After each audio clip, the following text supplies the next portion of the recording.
Everyone, being that it's 7:01, we'll call the meeting to order.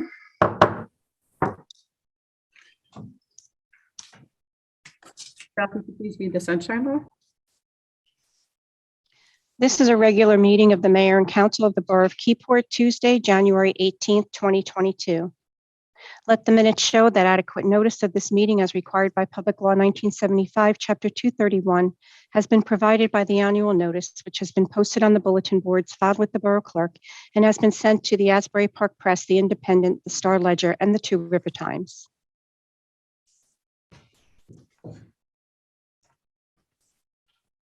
Thank you. Due to the feedback, I'm going to go ahead and dial in from my phone as well. But in the meantime, can you please do a roll call?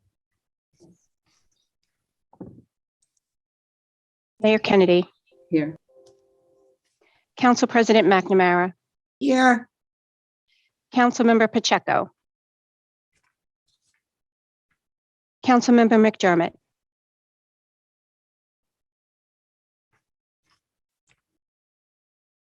I'm letting her in now.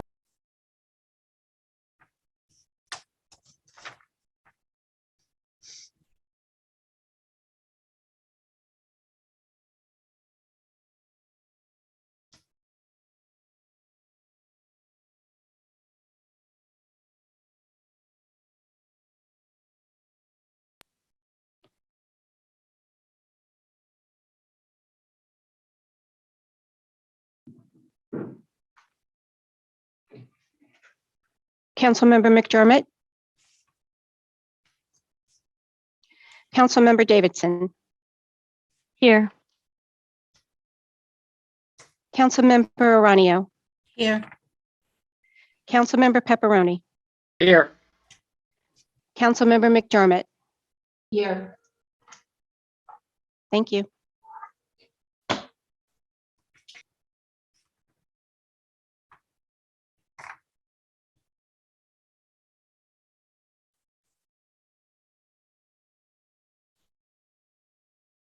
Okay. Thank you, everyone. Can you hear me? Yes. Yes. Okay.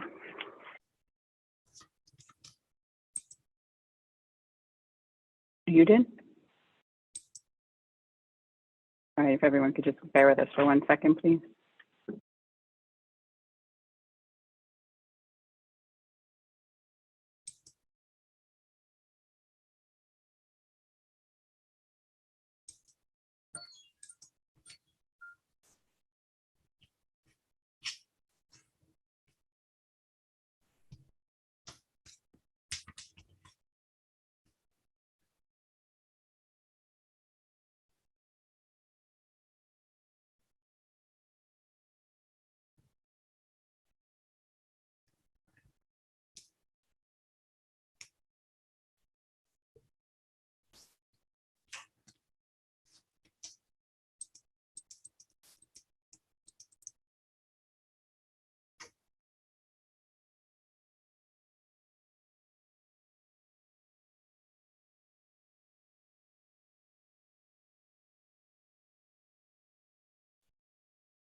Testing that. Can you hear me?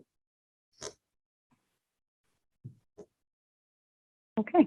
If everyone could please join me in saluting the flag. Pledge allegiance to the flag of the United States of America and to the republic for which it stands, one nation, under God, indivisible, with liberty and justice for all. If everyone could please remain standing for a moment of silence of their choosing.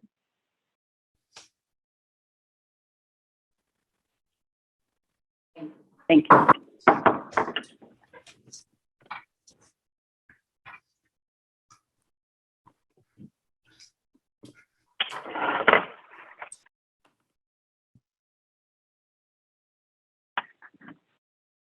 Okay, next we have the proclamation for this meeting is going to be recognizing that the borough is taking on the initiative on a deeper level this year for the Mayor's Wellness Campaign to give a little bit of background, the borough has not been recognized for the Mayor's Wellness Campaign in about at least 10 years. So we did take a pledge the last 2 years with the Quality Health Institute that we would try and partner with them to take on different concepts and initiatives throughout the borough, focusing on wellness in all different areas. The goal was to kick the ball off last year in February, and we had our first committee meeting. We put an application into the state, just reviewing what we had done and spotlighted in the year of 2020 to see how far off target we would be. We fell a couple points short, but not many. So our first meeting was actually when we had found out that we had to take on the initiative of getting the vaccines for our residents over in 50 Beer Street, taken care of by ourselves here at the municipality. So that's really what the first half of the year focused on for the committee. And then afterwards, in the fall, we met more regularly to focus on some things for 2020. We did sign the pledge with the Quality Healthcare Institute again. And with that, if we were to become one of the selected municipalities to receive one of the 3 categories, with it comes some sponsorship possibilities through the sponsors that sponsor this program. So that would help us maybe with some programming funds throughout the year. So just to make it a little bit more official this year, we're going to read a proclamation, just confirming that we are going to take this hopefully to a new level this year. I would also like to thank Councilman Davidson, Councilman McNamara, business owner Janet Gallo, as well as Jay Delaney for their efforts throughout last year. And I'm looking forward to all of what this has to bring this year. So with that said, the proclamation states that whereas across New Jersey, Jay, I think you might need to mute. Whereas across New Jersey, the conditions in which we live, work, and age in combination with wellness, particularly rising obesity rates and decreasing physical activity, impacts our overall health. And whereas the New Jersey Healthcare Quality Institute's Mayor Wellness Campaign, in partnership with the New Jersey League of Municipalities, recognize that mayors and other local leaders can be effective champions of community health and wellness. And whereas the goal of Mayor's Wellness Campaign is to improve the health and wellness of New Jersey communities. And whereas Mayor's Wellness Campaign provides communities with technical assistance, evidence-based resources, and other support to implement community health and wellness improvement initiatives. And whereas Keyport Borough cares deeply about all of its residents and future health and wellness of its community members.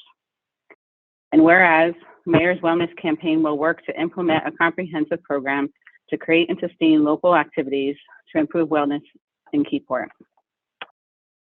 We now proclaim that we ask all residents of this community to join in supporting and actively engaging in our local Mayor's Wellness Campaign.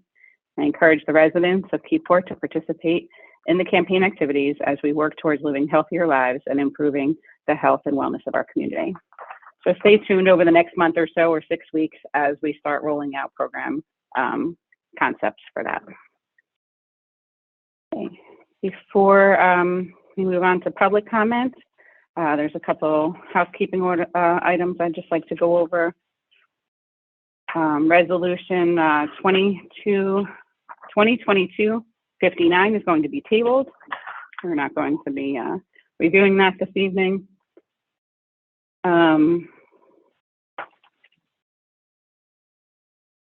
Believe there's going to be some questions from the governing body for 2250, as well as 2251. If they don't have any, then I'll ask a couple after we ask them. And then before we do that, because we do have some newer members on the dais, well, and kind of on the dais, at home on the dais. Jay, if you could just go over 2252, which is the approving of a 5-year tax abatement for Abbey Home Builders on 128 Lapatitong, Block 28, Lot 13. My understanding of that is a state program that municipality is able to adopt, and we have had that on the books for quite some time. and it's only on the improvement assessed value, not on the total property and land use. Is that correct? That's correct, Mayor. You need to unmute. Yes, Mayor, that is correct. The borough has adopted and had on the books since 1979 an abatement program. It was most recently amended in 2018. And in accordance with the New Jersey state law that authorizes these exemptions and abatements, Keyport provides for a 30% abatement for a period of not more than 5 years on new construction.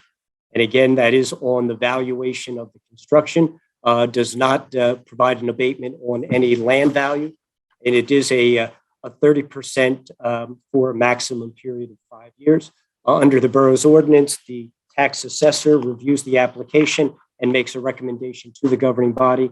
And this resolution includes is the result of the assessor's recommendation. This is somewhat routine in the sense that it is not uncommon for property owners to request the abatement, and after review by the assessor, comes before the governing body in accordance with the ordinance, as the governing body has the final say in the issuance of this abatement. Thank you. And the rate that is written in there for the 2,000 per year for the 5 years, and also is it 30% or 30,000? 30%. It's a percentage of the improvement valuation. Correct. Just want to make sure that was what I heard, and that's what I thought and understood. So I have it.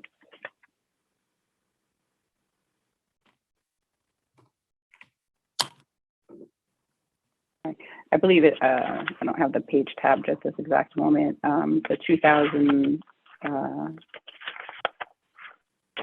Sorry.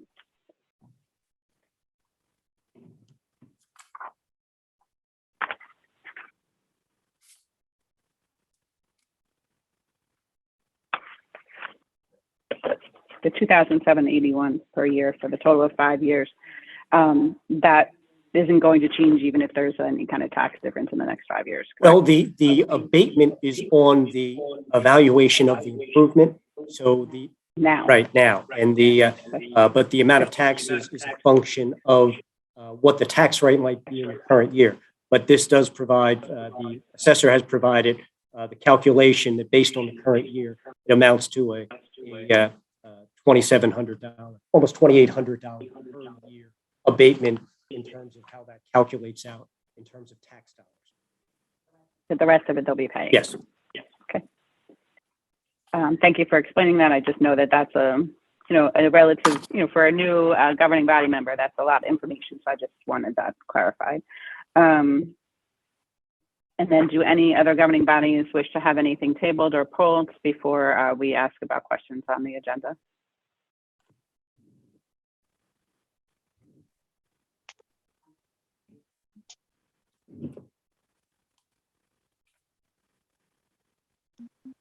Councilman Davidson? Thank you, Mayor. I just have I know we had a quick conversation about 2022-50 regarding the IT services.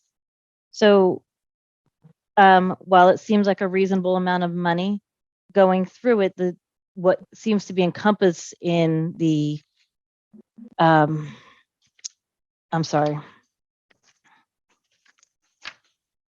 I can't think of the word right now, in the level support 1 and level support 2, it just seems to me that those aren't all daily tasks that happen on the regular. I understand some of them definitely do, like the backups and maintenance, but I was wondering if we've given any consideration to looking into another shared service with another town, or even our own third-party vendor to kind of take this over to see if we could do a little bit better in-house with it. It's just a thought. Mayor, would you like me to address that? This is a renewal of an existing shared service with Freehold Township. I could not tell you when how long this has in fact been in place. We have not undergone any kind of review or sought alternative proposals from either private vendors or other potential providers of a shared service. That is certainly something that we could do, but I don't have any specific background on other than what you've indicated, which is the contract does provide for 4 levels of support. The base fee includes support services that are listed under level 1 and 2. Essentially, as you've indicated, somewhat routine matters. Anything that is required in terms of emergency response is covered separately as either a level 3 or level 4, and that would be billed in accordance with their hourly rates that are provided within the contract. And that doesn't include any of the security features that we need to prevent from firewalls and hacking and all that kind of stuff. And is this something that we could go out to an RFP for, or potentially hire a part-time person that's a little bit more readily available? I mean, what services are we tapping into? I know I asked you for a breakdown on how much of the increase is from last year in their shared service contract. But when we look at things, I know they want us to switch our email system over as well. But when we look at like the camera installation situation, were they contacted to try and implement that? I feel like it's been a bit bumpy. Yeah. The 2 questions that you raised. First of all, we certainly could do an RFP. Again, I don't know the background on when the last time this was reviewed intensively or alternatives were sought. This was presented as a renewal of an existing service. I have not made any recommendation to seek alternatives. The other question you've asked in terms of some of the IT coordination, the Freehold IT was consulted, but they were not the primary vendor in terms of either the email change that you're referencing or the camera installation and those services. Anytime that there's any involvement with our existing network or server system, Freehold as our IT providers or IT experts are consulted, but in most cases, there are additional vendors that are providing a service that either need access to our network or as a supplement. Additionally, we do have separate contracts which are coordinated through Freehold for our firewalls and the various security that goes with that. This is not an all-inclusive number for all of our IT services, but this is for our IT support. There are a number of outside vendors that or purchases that are made for those other items that you've referenced, such as firewalls and various upgrades to our hardware as well.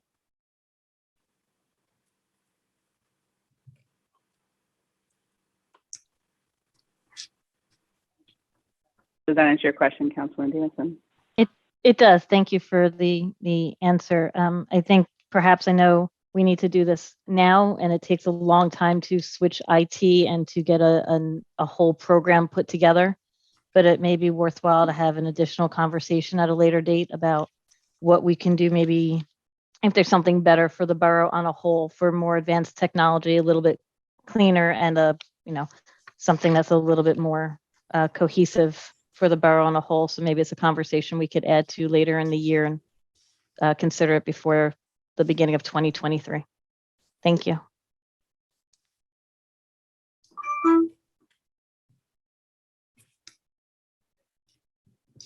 I have a question Any other, also. sure, Councilman Rainey. Yeah, for resolution 2022-51, authorizing the award of the contract to CME for the Osprey nest. I know that it says in here that it goes out for 3 bids. Should we possibly table this, because I still need to understand a little bit more on this, and this is the first that I'm actually seeing it. And I was wondering if maybe the Harbor Commission could actually help with this also, where it's not costing us so much money.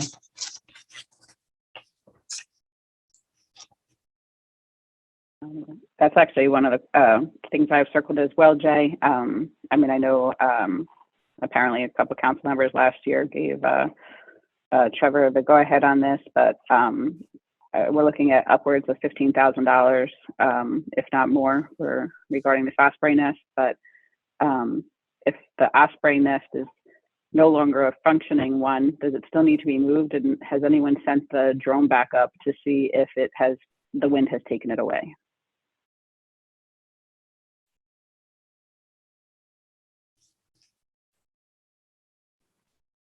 To answer your last question first, there has been no recent review by drone or otherwise that I'm aware of in terms of its current status. I will mention that the nest that is there is also prohibiting or hampering our ability to change out the lighting fixtures that are also in need of replacement. And yes, there has been an estimate of, for various costs associated with this. This is really proceeding with just the first phase, which is the permitting portion of it. We have obtained quotes or a quote for installation that would eliminate the necessity for having a bid phase and a construction phase for some of this. But again, the first question is really if the permit can be obtained for the proposed location, or if the location that's been proposed is not acceptable for the permitting purposes, we would have to revisit that part of it. That's why I was only recommending proceeding with the first phase of this, which is submitting the application necessary to relocate the nest. Again, we have identified a location, or a potential location, I should say, that seems to meet all of the requirements. But that location, how far out is it going to be from the PRC contract construction? I'm sorry, because you can't have any relative noise. So is it still going to have a noise impact if we move it from the fair or from the construction at the PRC development? The location that's been identified is actually out in the water at the end of the existing breakwater, adjacent to Fireman's parking lot. I think as most of the council's aware, there is an existing osprey nest platform that is located some distance directly off the boat ramp area. One of the requirements, as I understand it, for such a relocation as is being requested is that it be within a certain distance of the existing site.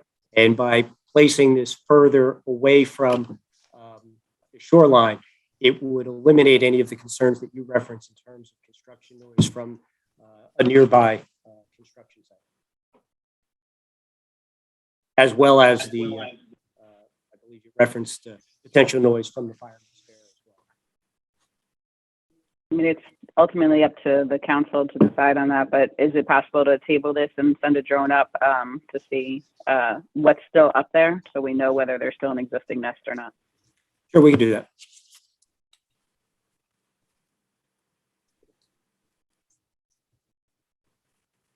One more question that I have on that. Once the nest is removed from there, what are we putting over it to prevent it from coming back to that same area? What has been proposed is if in fact we are able to relocate the nest, as I mentioned earlier, the lighting fixtures there are in need of replacement. So with that, we would either select a light fixture that would be less attractive for nesting or would include some anti-nesting feature.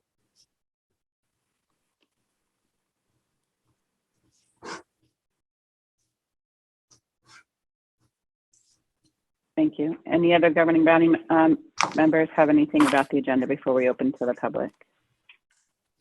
Councilwoman McNamara? Thank you. I just wanted to chime in on both of those topics. So the IT, I guess I'm curious. I don't know about, locking in for a full year. Is it an option, as Councilwoman Davidson brought up, to during the year review and do our homework, find out how long we've had the shared services, maybe poll some of the people who are more involved with the use and just do an evaluation. I mean, is it possible to, if we sign this, are we locked in for a full year, or do we have an option to get out if, we work on this and move it along sooner than 2023, which I think would be a real goal? This agreement, as presented, it is for a one-year period that runs from February through January of the following year.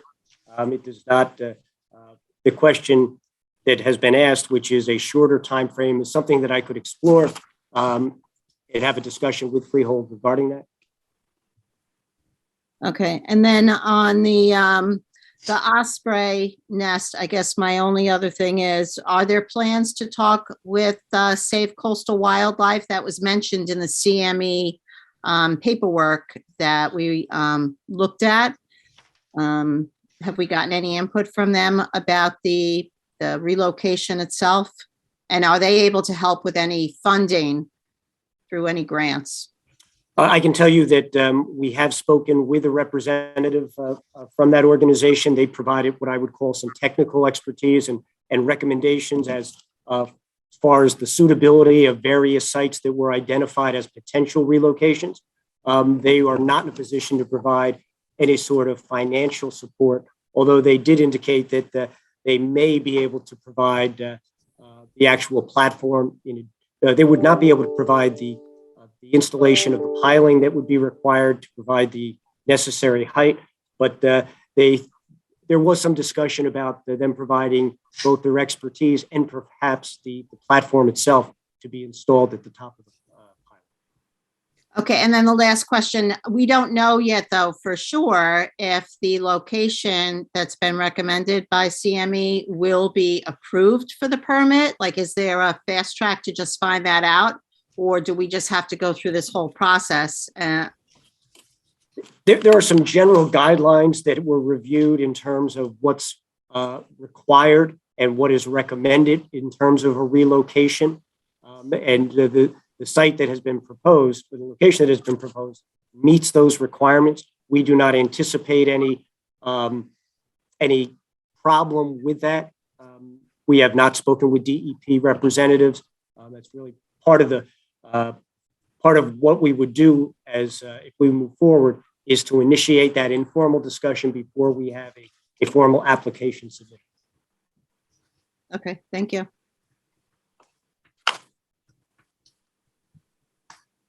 I'm sorry, Mayor, one more quick question again. If we don't move ahead with the osprey nest tonight and we wait for the drone, are we delaying it to the point where we may not be, if it can be moved, are we delaying it to the point where we won't be able to get it moved prior to, I think that was the date, March 31st? Yeah, I mean, we are coming up close to a deadline, but again, you're talking about our next meeting is first week in February. I think that we could still do what's necessary to get done in that time frame. Thank you. The other option is to approve it conditioned upon the drone going up in the next week and having an answer that it's that the nest is still intact. My most recent observation from the ground, albeit is going back a couple of weeks ago, was that there is still, some nesting material there. Whether it's fully intact or not is difficult to tell from the ground, which is why maybe the drone isn't a bad idea. But certainly, if that's a concern, we could have the drone make the approval condition on that being the first step of the process.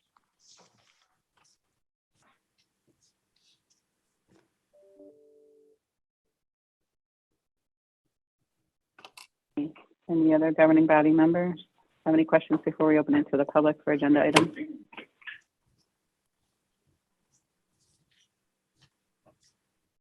He does. Chief Torres. Good evening, everyone. Good evening, Mayor. I just wanted to make a comment. I do know how long Freehold IT has been with us. It's approximately 4 years now. Prior to them, we had another service. I will tell you that we greatly depend on Freehold IT service. We probably are on the phone with them at least twice a day for different things that come up. They help us all the time. They log on and they're available even after hours to us. It's just something to consider that we do. We depend on them greatly. They've walked me through different IT things that have happened that I couldn't even expect. So we definitely, we feel like we have a great service in what they do, because they know other police departments since they service them. They know all our spillmen and all our different, they're experts at different computer programs that we specifically use, which would be really hard, a hard loss for us as far as functioning. And as far as the drone, we can get that up tomorrow if you'd like. Thank you very much. You're welcome. Any other members of the governing body? Let me just go back to gallery view since I can't see everyone. Anyone else, Michelle? Okay, so let's open this portion of the meeting to the public. Please remember that this is only relating to the items that are currently listed on the agenda and have not been tabled. Lauren Any members Secchio. of the public will go by show. We'll go by show of hands or voice, and then we'll go Lauren to phone Secchio. lines. Go ahead. Go ahead, Lauren Mr. Secchio, Vecchio. 55 West Front Street, Keyport, regarding the 2022-60. Excuse me, we didn't have a motion to go into public. Oh, Thank you. Can I please have a motion? Motion. Second. All in favor? Aye. Aye. Aye. Any opposed? Go ahead, Mr. Vecchio. Larry Vecchio, 55 West Front Street, Keyport, New Jersey. I'm the new president of the KBBC, and I noticed on the agenda there's a 2022-60 going into private session. I'm not sure why there's anything that has to go into private session with regard to the KBBC, but I would like to just give you my 2 cents on, there's a new board for those members that aren't aware. Probably one of the better boards I've seen. I've been involved with the KBBC for over 20 years, several administrations, and I can tell you they've done a lot of good things for this town. Most people know that. I would hate to see anybody jeopardize the future of it. And if you were to consider that, I would recommend that you meet with the new board before you make any decision. I think the group we have now is probably one of the better groups I've been involved with, and think that I've also reviewed the audit and would like to just remind everybody we're dealing with volunteers who are given responsibilities with no direction. That, you know, there was no misuse of funds if you look at that, and I'd be willing to bet that most organizations would probably come up with similar findings. So not that I'm taking it lightly. I can tell you that my board will not have those problems, but I can tell you that the KBBC is probably one of the most beneficial organizations in this town and should be continued. Thank you. Thank you. Any other members of the public wish to speak? If show of hands, Mr. Graham. Yes, excuse me, Elmer J. Graham Jr., 22 St. Peter's Place. Good evening, Madam Mayor and members of the governing body, the Borough Council. I have one question. Can you all explain Resolution 2022-50?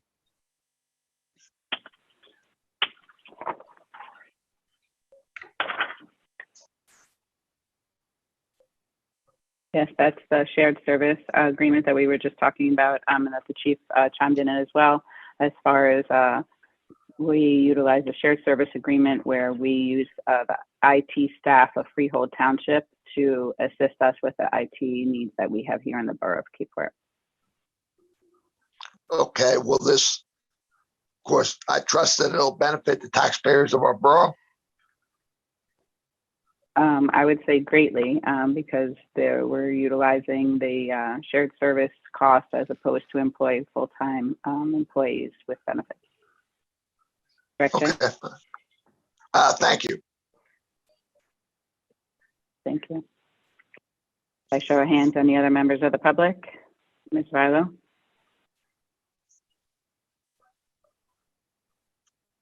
Dolores? I'm sorry about that. Good evening, everybody. My name is Dolores Rillo, 8 Main Street, the Salties Inn. I would just like to introduce myself to the board. I am new to the KBVC Executive Board. I am the secretary. I know we're coming into this with seems to be some controversy and some misorganization going on. I just wanted to address that. We feel very confident coming in that we're going to implement some organization and have some format. And I'm a big fan of it, and I want to just keep Keyport thriving. So that's all I have to say. Thank you. Thank you. Mr. Merla?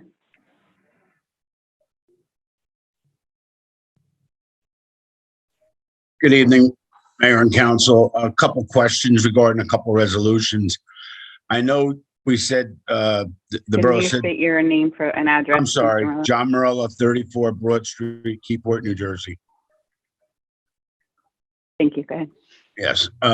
Getting back, I know we spoke tonight, the borough, regarding resolution 2022-51 regarding the relocation. The only concern that I have is that the resolution basically says 11,000, but I don't know if that includes the aftermath of the relocation, all those expenses. The one issue I have that I would caution the council, it looks like we're taking the money from the Business Recreational Trust Fund, AKA BRIT Fund, and that's not there for that use, to pay engineers, to file permits. It's there for recreational use. Even last year, we spent $23,000 of that BRIT money to cut grass. And I'm sorry, I object. Hello? Hold on one second, Mr. Merla. Can you please mute whoever letter E is, please, Michelle?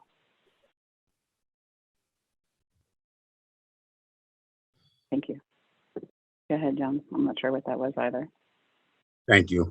I just think, Mayor, you know, some of those expenses should be reviewed along with finance and other committees. I know at the Harbor Commission meeting, they were very concerned at the last meeting that $23,000 was used for cutting grass of that BRIT account. I'm not opposed to relocating the nest. I really am not. But what I am opposed is how we pay for it. That's my first question. My second question is, our comment, I should say. Resolution 2022-52. I know it was explained tonight by Mr. Delaney, and there's two ways of taking a tax abatement. Tax abatements became law, and if you look at the statute, they're not just given out, tax abatements. And, you know, over the past 15 months, we've given some tax abatements. We've even had approved a pilot program for a major development, and that's basically a payment in lieu of taxes. So we really have to take a good look at these tax abatements or tax credits, because, you know, we had a piece of property in the old fire patrol that wasn't on the tax rolls for years. We had an opportunity, and it gets knocked down, and homes were built, and a tax abatement was built into it.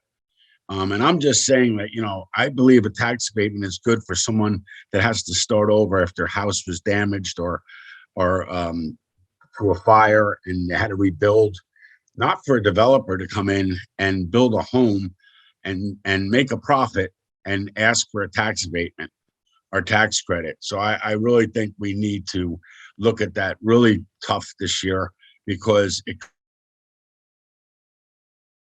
could be a tax abatement for a nickel, that still means someone else has to make up the nickel. And it shouldn't be the taxpayers of Keyport. And the other question I have is on the communications number 4, the auditor's report. Tonight is the borough, you don't take action on that, right? That's just listed for receiving and file, that you got a copy of it.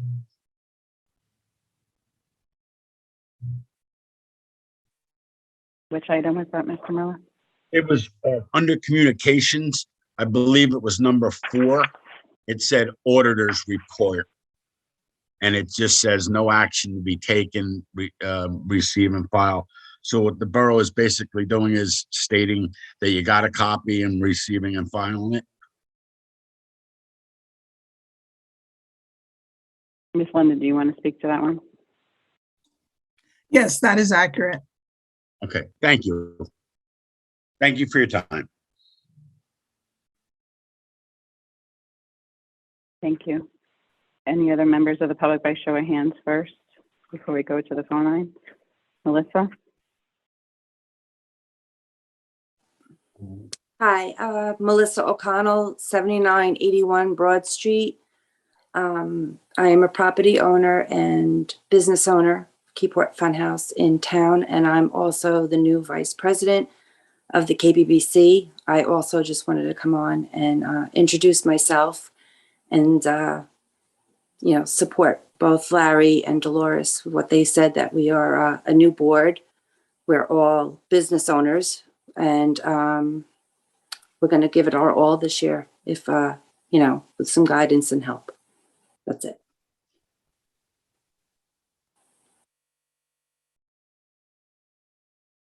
Thank you. Anyone else by show of hands?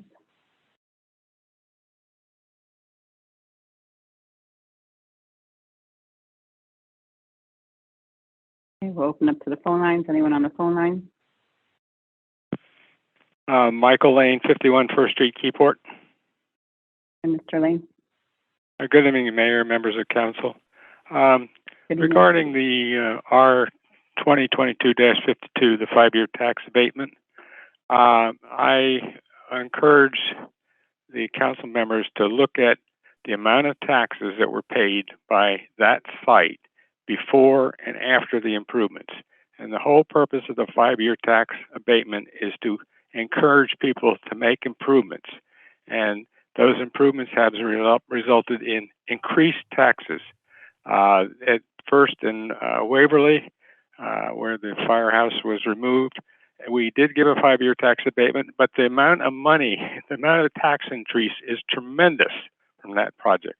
And that was the whole purpose of implementing the 5-year tax abatement. I'm totally opposed to the 30-year long-term tax exemption, but the 5-year tax abatement, I had one when I first came to Keyport. They've been around for years.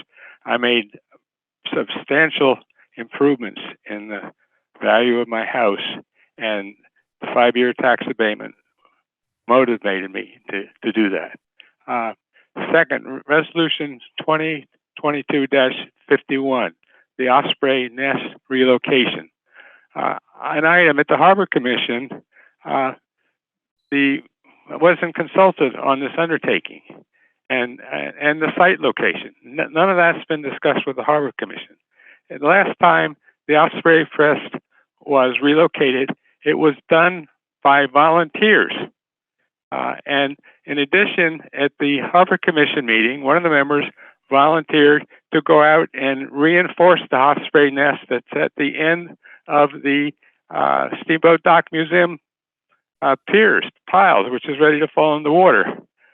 Another issue is the site location. Can really impact the usability of wharfs, piers, waterways, and sections of the promenade. And this was experienced significantly by the Keyport Yacht Club, which had an osprey nest on the pilings at the end of its pier. And it was completely unable to use its facilities until that osprey nest was moved. And they didn't spend thousands of dollars to move it. They worked with the baykeeper, and it was a joint activity. And So you really need to get the Harbor Commission involved. They have a lot of experience in this area. And Joe Sheridan also worked the problem of moving the osprey nest that was in the wetlands up on Lupatonic Creek to the location at the end of the Steamboat Dock Museum. So we have a lot of people in town with experience on osprey nesting and moving, and they need to be involved. You need to get the Harbor Commission on the point on this. The information technology renewal sounded good. The cannabis ordinance, resolution, R2022-48. It identifies members of the committee, but it shows 2 council members, but it doesn't identify the council members being appointed. Is this an error? And who is being appointed? They have to decide amongst themselves this evening, so they will be discussing that before it's passed. So that will be an item for discussion. That wasn't indicated in the agenda. Okay.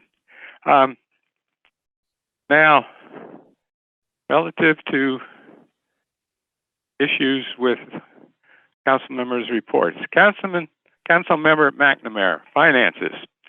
Are there any plans to apply for federal infrastructure funding for projects in the post-Sandy Strategic Recovery Planning Report that covered stormwater system rehabilitation? It covered bulkheading of borough properties. It covered elevation of streets. It covered converting lowland property into parks. All that is well documented in the Strategic Recovery Planning Report.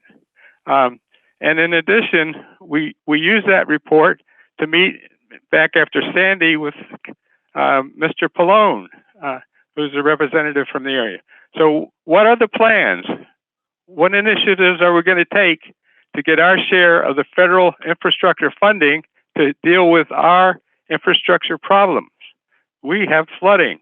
We have serious flooding problems, and we need to work that problem. Second issue, Council Member McNamara. Lots 20 and 21, the ownership issue. It was on the table back in October of last year, and it sort of has dropped out of the way. The recreation and open space element of the master plan identifies lots 20 through 22, lots 20, 21, and 22 as on the recognized Rossi list. And we can't remove properties from the Rossi list without replacing them with equivalent property twice its size. So why aren't we dealing with this? And, where does it show up in the unfinished business list? We really need a monthly status report so that these things don't keep dropping into the wastebasket. Council Member Pacheco, redevelopment. Again, an update on the plans to address the significant erosion problem due to the lack of bulkhead at Aero Marine. And also update on the NJDEB enforcement plans for landfill closure to eliminate the toxic pollution of our harbor, where our young people like to wade and use the water. This evening. Pardon? Not here this evening. She's not here this evening. Okay. Maybe somebody else can pick up the ball for her. Council Member Davison, Construction and Planning Board. And I appreciate you've been working on this, but if you could give us the status of the process for resolving the inconsistencies in the Land Use Requirements Ordinance, Section 25:1-9.4, General GCD Parking, and 25:1-18, Off-Street Parking, which delineate in 24, and we can't bypass 25:118 because it defines all of the parking standards for a parking lot, such as the driveway width, size of parking spaces, landscape, and lighting. And right now, we have a problem in our ordinance that says these requirements do not apply to the general commercial district. And right now, there are plans to develop units in town that require additional parking because they're residential. So when are we going to get this fixed? And in addition, the status of the Borough Construction Office process for ensuring that Keyport Unified Planning Board conditions are met prior to COs being issued. And we have the problem on First and Waverly, 55 West Front, 25 East Front, and we need a process change. And when are we going to hear about it? In addition, the latest status of the First and Waverly project, which required condition 3 was an underground utility prior to the mill and paving of the street, and into condition 7, which required increasing of the stormwater pipe under First Street, none of which has been done, and any borough response yet to the letter regarding planning to rebuild the bulkhead at the old Ye Cottage Inn. We certainly have an ordinance that says that they got to go before the council and give the details of their design. Councilmember McDermott, Keyport Environmental Commission. This is one of my favorite topics because it keeps me locked on my north side of First Street.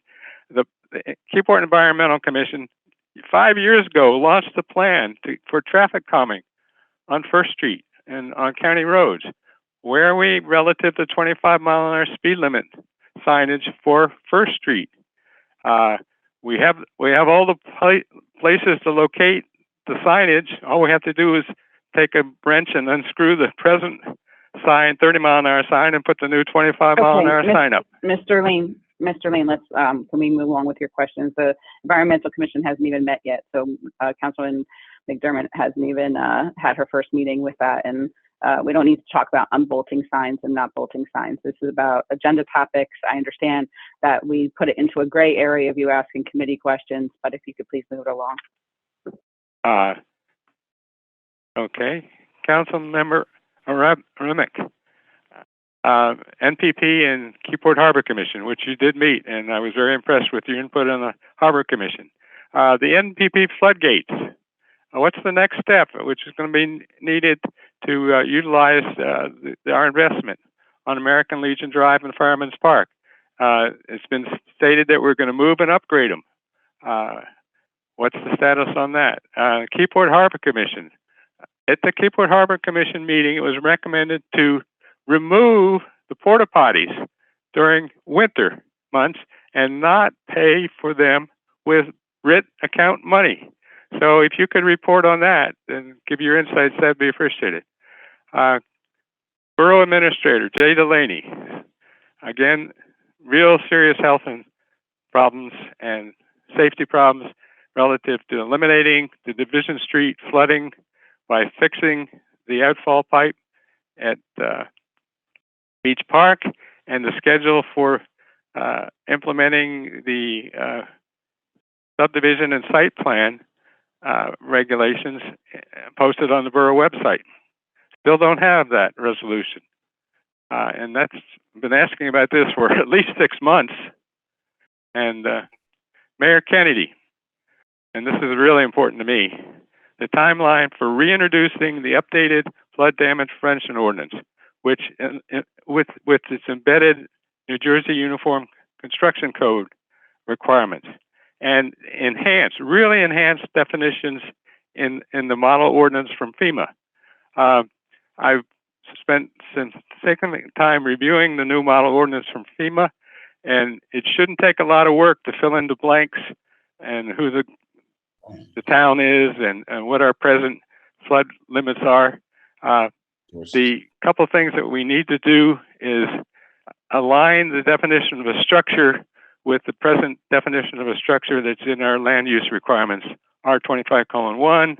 We have to also align the freeboard requirements to the master plan 3-foot level. Nice. And we really need to get moving on this because this is a contract. I have a contract with FEMA for my flood insurance. And FEMA assumes that we are in alignment with the requirements, and we're not. And that came up about 7 or 8 years ago when we had our first go around on the flood insurance, that we could lose our flood insurance if we didn't get our act together and get it implemented. And I really can't afford to go from $1,200 a year in flood insurance to $12,000 a year in flood insurance. So I ask you to make this a priority and get it done. Under unfinished business, and these are things that have sort of disappeared from the unfinished list. The 5G network and the utility pole maintenance and cleanup, and meeting with the utility companies on the strength of our poles, the security of our poles, and really a cleanup of the really sloppy mess that they have. That's the input I had. Thank you for your time. Thank you. Any other members of the public? By show of hands or by phone line? Going once? Going twice, just scrolling through the other screen just to make sure I'm not missing anyone. Okay, can I have a motion to close to the public, please?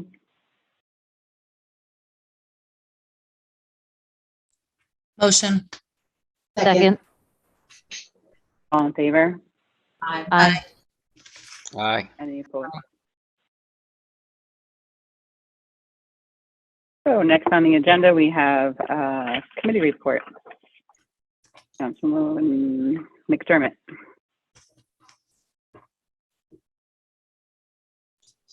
Thank you, Mayor.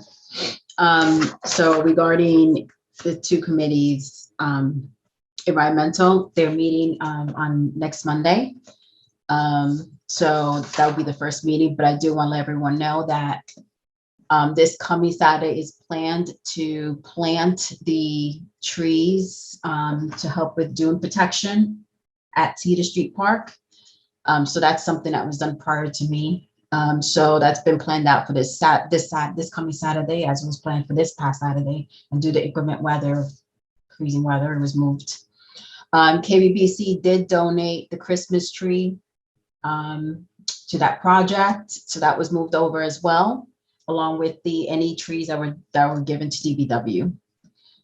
So again, I will have an environmental update next month. We plan to meet following week.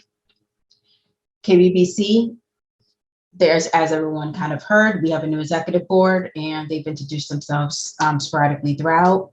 So we look forward to working with them and as all board members to work cohesively as a group in KBBC. One of the upcoming things that have been discussed is supporting the St. Patrick's Day Parade.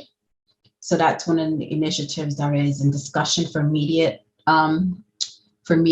consideration for the board. But again, this is just discussions on how we can help support our businesses and support our Keyport Fire Department as well cohesively. And also at the last meeting, we also had committee members assigned, volunteer for different committees. So we expect in the next meeting to have some ideas come back. We're forecasting for the spring, summer, and fall, and also for the winter again, cohesively, and work with the borough in partnership through the mayor and myself to work with the borough on any logistics and things that need to occur to make these events or programming successful. Other than that, and in the packet was the audit. Other than that, I don't have anything else. Thank you. Councilmember Davidson. Thank you, Mayor. Hold on one second. Just lost my screen. Okay. Thank you. So I'll start with the construction department. I'm gonna go through the year to date as of for all of 2021. The yes, year to date for all UCC inspections, all subcodes are 982, of which 318 were for building, 282 electric, 106 fire, 276 plumbing, and there were 7 violations issued. The code enforcement inspections for the year were 1,178, of which there were 423 rental inspections, 161 house sales, and there were 594 smoke detector inspections.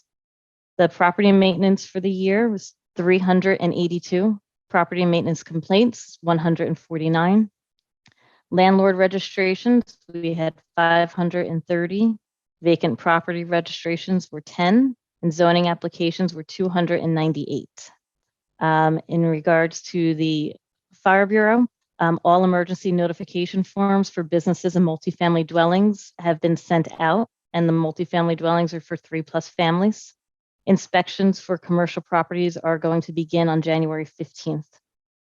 A quick reminder from the fire marshal, given light of recent events, just a reminder about fire prevention and safety. So please remember to check all your smoke detectors and ensure they're in proper working order, especially this time of year.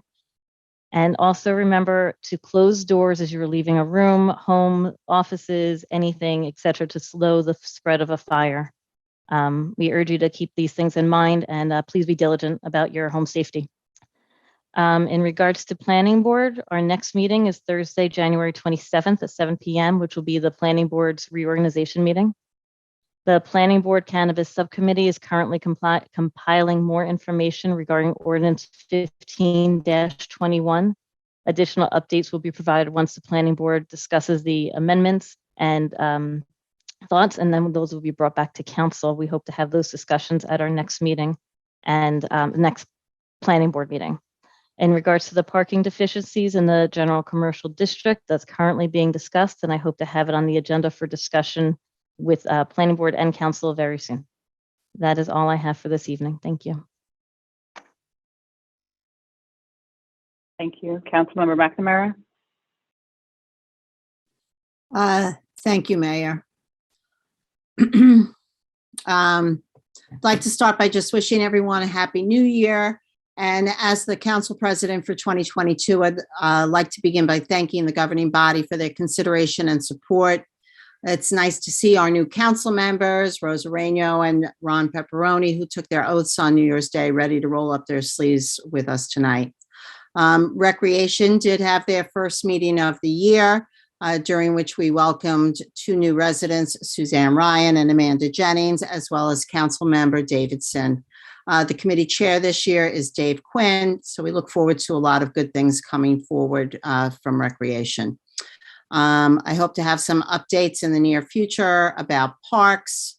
In our packet this week, there was some mention of funds available that I believe are part of grants that can be used for Cedar Street. And I believe a few months back, there was something else that come up along with that as well. I believe they're both matching grants, but big hopes and a willingness by many people out there to move efforts along with putting some serious work into that park. So let's keep our fingers crossed there. Look forward to a timetable that includes hearing from our residents as well on that. The senior center remains open and wearing a mask is required, vaccinated or not. And that's with the goal of staying open for those who want to come out for socialization and activity. Zoom classes have continued for those that are staying home. The director shared that they have hired a new licensed social worker on a temporary basis. And then since last June, they had been hosting monthly COVID clinics through the Monmouth County Health Department. And Director Costello reported that they're no longer able to provide those opportunities at the senior center because the clinic has basically outgrown that space. They had been hoping to have some trips, I think Atlantic City type trips. January was canceled. Stay tuned for February, really watching all of the health issues out there. Green Team will have its first meeting. I believe it's next week, so I'll have more information for you there. And then, although I'm not the reporting council member, I am looking forward to involvement with, continued involvement with parking and mayor's wellness, and looking forward to getting involved in finance and grants and whatever else comes my way. Mr. Lane, I expect that the borough will be exploring all available federal programs and grants that relate to infrastructure specifically as they relate to things in the report post Sandy, as well as any additional issues that have surfaced in the last 10 years. I'll also do a review to see what the to-dos and outstanding issues are that came about when the discussions on 20 and 21 lots at Fireman's Park were tabled.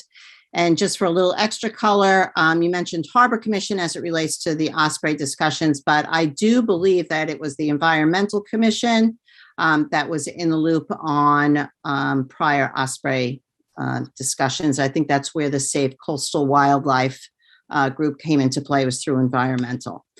And that's it for me. Thank you. Thank you. Councilmember Rainio for your first report. Thank you, Mayor. For what I'm reporting on, obviously, the financing grants, we actually are going to be setting up a meeting hopefully next week. I haven't had my first meeting with CFO as well as Jay Delaney. So hopefully I'll have something to report next time. Same thing on the NPP. We're going to be meeting hopefully this week with Nicole. Parking, we actually went through a report with Andrew. He did a great job on it. And we're still working out some details on there before we submit the rest to the council. Since Councilmember Pacheco is not available tonight, I'll report on the Harbor Commission meeting. I was with her at the last meeting, which was January 10th. We had a conversation regarding increases in the seasonal passes for both the boat ramp and the kayak lockers. And Nancy will provide us more information so we can have that reviewed and introduced to the council for approval. The porta potties, that was definitely something on the list, and Michael Lane will get back to you on that. They would like this suspended as a yearly account and only have this from April to November since it comes from the Brit account. Other topics that were discussed, and we'll have more information, is the fishing pier. They want to be sure that we're going to have it cleaned up for spring, summer. It needs to be power washed, and more information will follow on all of these. Consider bringing in another pier warden. I'm assuming that there was a pier warden. We no longer have that pier warden. There's also cameras in the boathouse that are property of the KPD and not in service, and they want to know if we should give them back to the police department so we can use them in other areas to prevent any vandalism. Beach cleaning, are we still considering a shared service with Union Beach for 2022? There's also the osprey nest on one of the pilings, and it's hanging by a thread, and it may not last much longer. So they want to take a look at that and see what type of repairs are needed for this, and they'll advise. Then on the Municipal Alliance meeting from January 13th, I met with the Municipal Alliance, and the main issue that was brought up was that we have no coordinator. Do we have applicants, and are we actively interviewing for this position? The school has a few items that they're working on, and they'll get us information regarding some events or programs, such as how to save a life, where they would involve the students, teachers, police, EMT, mobile response, and community. And it's a reenactment of a drunk driving accident. And they're going to get us information from other school districts that have actually done that. They're also putting together a mental health and opioids program that would not only raise awareness, but provide information for all students, parents, teachers, and our community.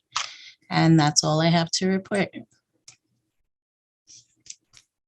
Thank you. And for your first report, Councilmember Caproni.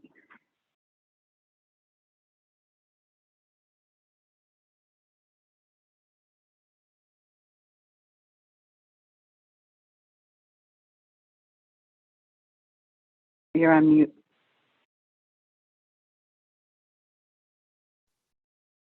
Councilmember, you're on mute. How about that? We good? Better, thank you. Let's try this again. I have an email out to the fire commissioner or the fire chief to meet in the next couple days. I did meet with the Board of Health and Recycling. They report 3,335 total collected on the year.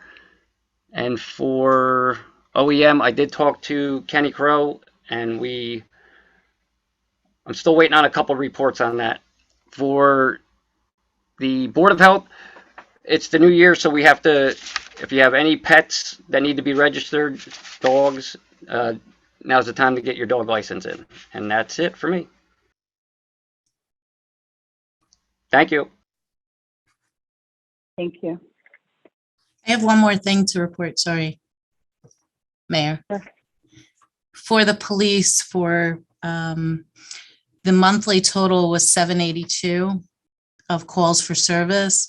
Out of that, we had 64 case files with the police. We had 18 animal calls, 23 suspicious activity persons, 60 motor vehicle stops. Total summons issued were 42, motor vehicle accidents were 49, welfare checks 17, and then sexual crime, there was 1. I mean, there's some smaller ones. And I think that Chief Torres would like to talk on the narratives portion of the police report for the month of December. Thank you. Thank you. Okay. Just on a couple of quick updates for my reports and updates. I attended the KBBC reorg meeting. As Councilwoman McDermott reported, they had the reorganization and appointed new committee members. I attended the library meeting, and they did the same and appointed new committee members and did reorganization of their executive board. It's important to note that currently the library is closed to the public to enter inside unless you're going in for an appointment for computer use. But they are willing to either deliver items to your home if you have a library card and order the books that way, or do curbside pickup. So it's still an operational library. It's just due to the upswing of numbers with the pandemic, it's currently closed to people hanging inside. I was on the Monmouth County Stigma-Free meeting last week, and the Mayor's Wellness 2021 application was a significant collaborative effort that has been submitted for consideration. So thank you for everyone that assisted on that, and hopefully we hear good news in March. And in regards to Mr. Lane's inquiry about the flood prevention ordinance and the model for FEMA, we will at a later point on the agenda have updates from the dais, and I believe Mr. Taylor will be speaking to that then.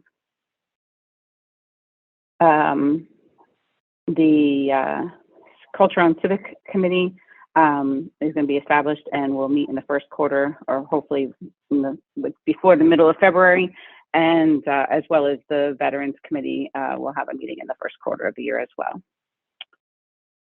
So next we will go on to the consent agenda. We have items R 2022-47 through R20. Actually, first, can we please have a motion to table R 22-59 unless any of the other items need to be tabled? I'm not sure what the pleasure of the council members is regarding 22-51. So I do know that we need to table 22-59 though. Motion. Second. I mean, just state what your motion is so we can confirm that if that's all we're tabling. No, I would also like to table R 2022-51, the Osprey nest. All right, Leslie, so do we need to withdraw a motion since it wasn't clear, really wasn't made, or can we, what do you suggest? We had one motion to table, I believe, just 59. You can take a vote on that one first, and then if there's an interest in tabling others, you can do that. Or the person who made the initial motion can amend the motion. Okay. Even though there wasn't a second. Even though there wasn't a second? There wasn't a second, that's correct. So there wasn't a second. So there really wasn't a motion. So can we just start over? You could withdraw, Councilman, just withdraw your motion Withdraw my motion. and start all over. You could start. Motion. Okay. And just And indicate just indicate in your motion, the two resolutions you would table. like to table.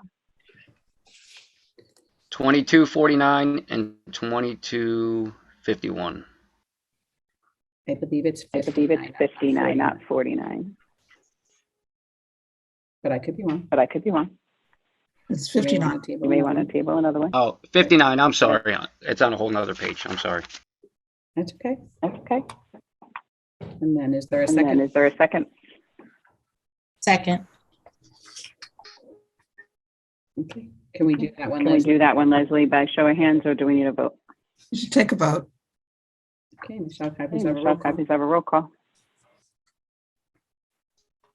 Councilmember McDermott, Yes.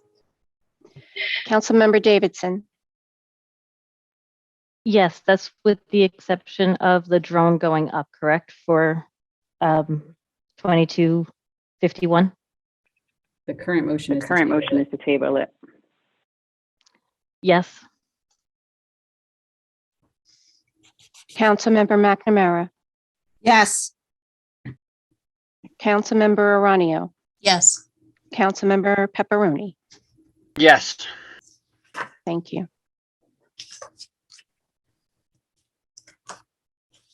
Thank you. So with that said, I would, if it's a pleasure, oh no, first we also have to, before we motion and vote on it, 2249.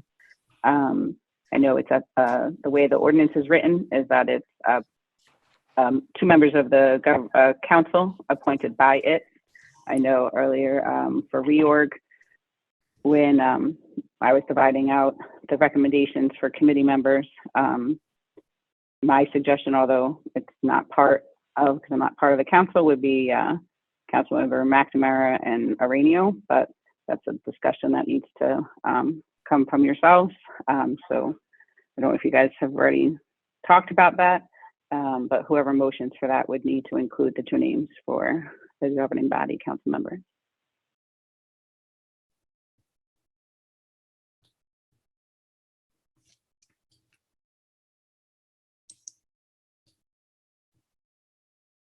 Is anyone in a disagreement with those two names, or do you want to change the names? What are everyone's thoughts on that?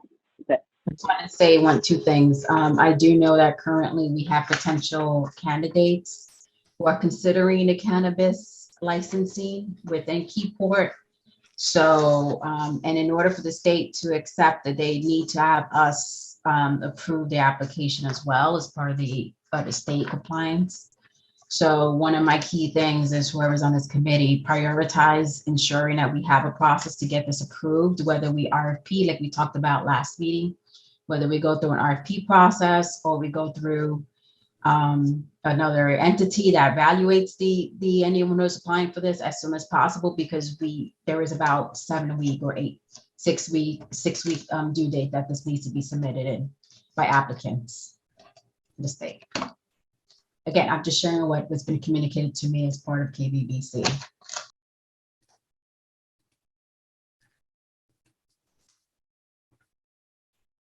Mayor, I'm being part of the original cannabis committee with Councilwoman McNamara and Council President Councilman Good. I'm okay if the recommendation is to have it Council President McNamara and Councilwoman Aranio. I would like to ask if there's room in there for that third space, if there's any input needed, or if there's a possibility of me being a part of it. If somebody needs the help, I would still like to be a part of that, or some of the input. But I think Councilwoman Aranio and Council President McNamara would be a good fit if that's what the rest of the governing body feels.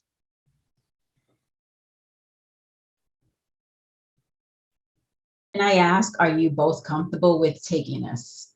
Yes. Okay, that's important to know.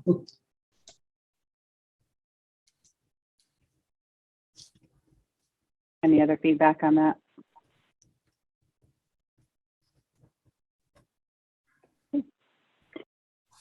So R2247 through R2248, with the exception of R2251, and then the names need to be stated in the motion for 2249.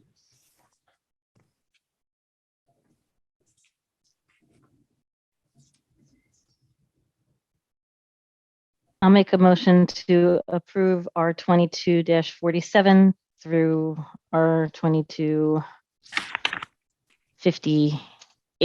with the exception of R 22-51, and with Councilmember McNamara and Councilmember Aranio for Resolution 2202-49.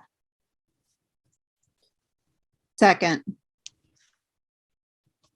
Thank you. Can I please have a roll call, Michelle?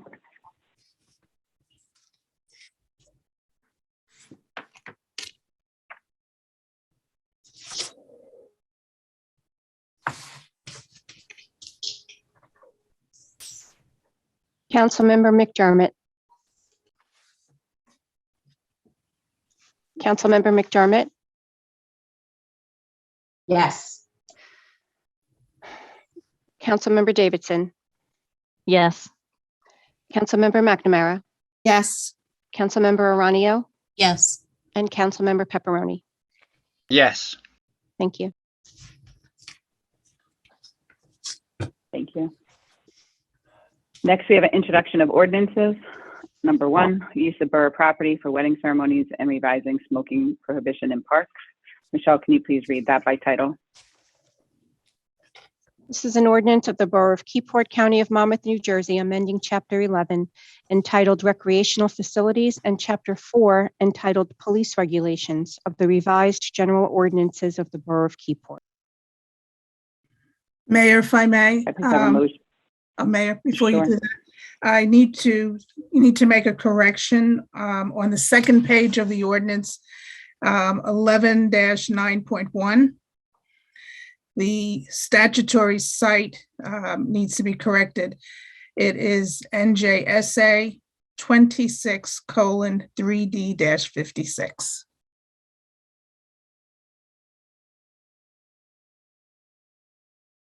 So it's 26 and 56? 26:3D-56. So you got that? Oh, you got that? Okay, thank you. I just Thank have a you. question.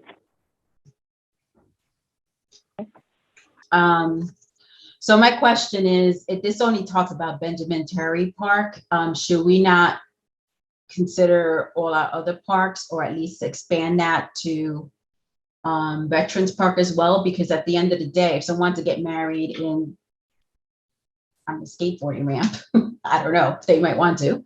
Our parks are parks. So I guess my only question is, why are we only limited to one park versus the other 4 or 5 we may have in town, where a person may consider? Shouldn't be just one park.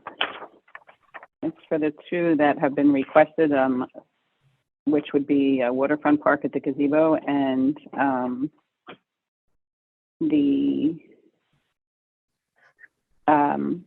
Benjamin Terry. And then if someone wants different use, then it would come before the governing body. But this ordinance would allow Michelle to make those, since those are the regularly requested ones. Because if someone wanted to use the skate park, then that would require the skate park to be shut down completely in order for a ceremony to take place without someone getting injured while someone was skating by.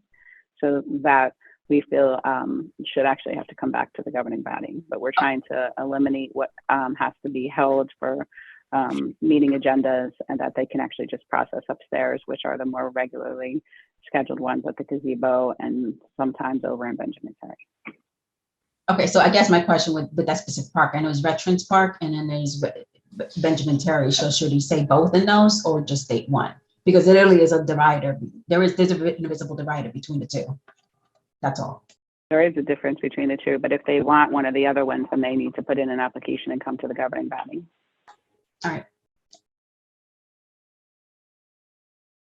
With the way it's written, I mean, you guys are the ones that need to say this, that there's more activity over. I don't think we really want to tell people they can't take their kayaks out of their locker if there's a ceremony going on. So I think if we want veterans, it should be a little bit more formality. We're trying to take some of the burden off upstairs of having to list the common recurring ones on the agenda. That's fine. Thank you. Does anyone else have any questions before we ask for a motion to introduce Yeah, I have one question. from the government? On the fee for use of recreational facilities there, it says $100. Is that for a resident and non-resident?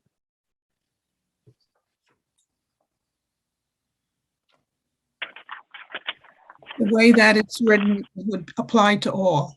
Okay.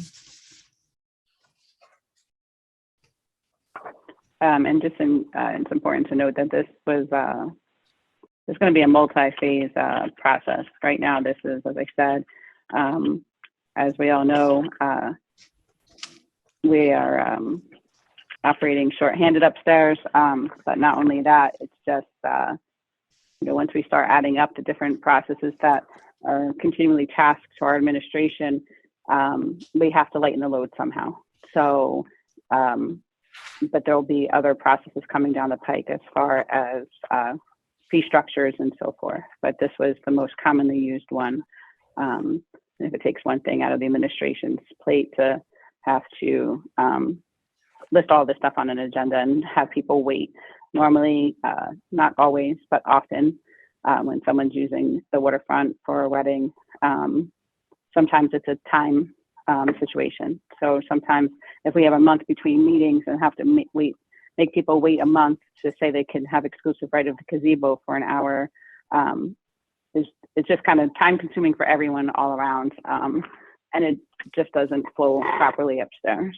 So unfortunately we have other things like, tending to last year's 488 Oprah ordinance requests. So we have to try and reduce some of the workload to the staff since it's coming in other areas in a very burdensome way.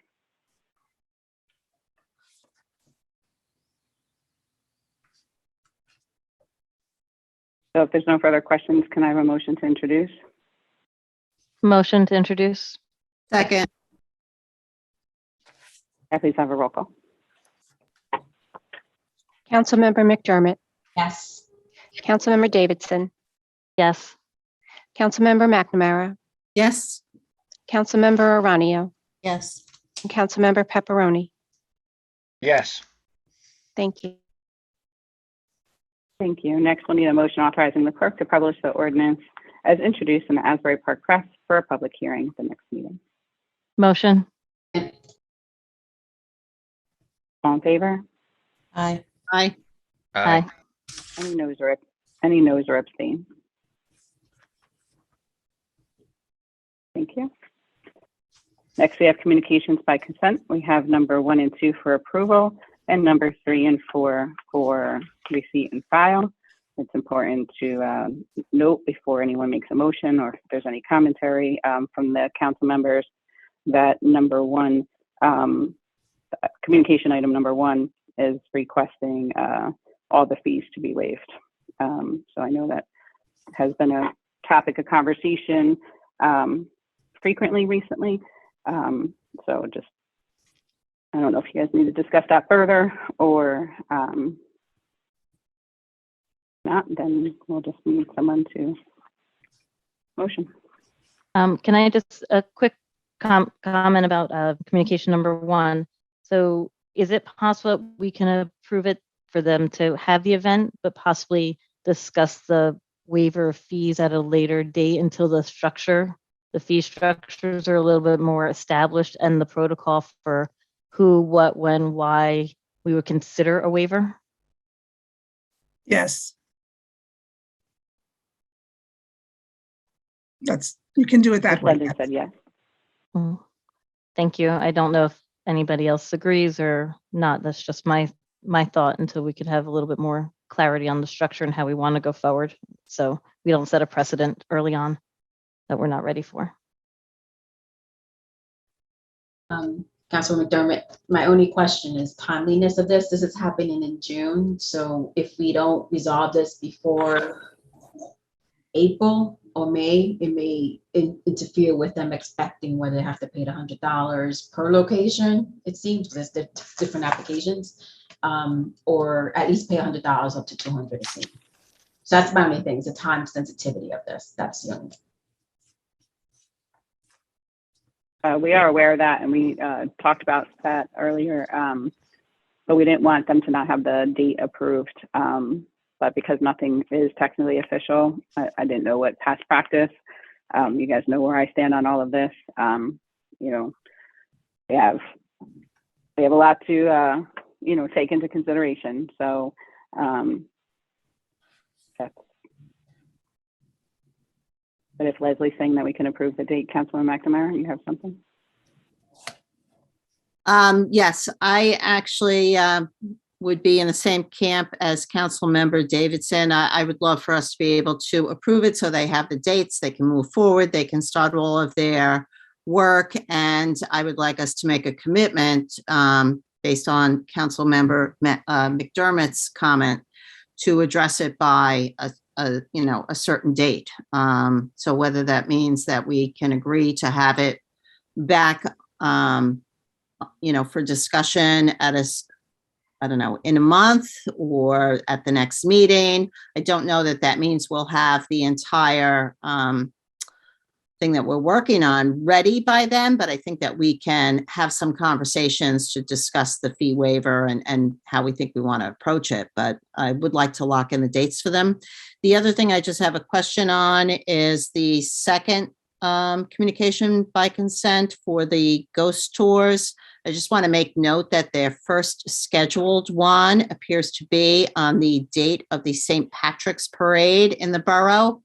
And I just wonder if, I don't know how many people from the parade are still roaming around at, 8:30 at night. And is it wise to have this ghost tour that night?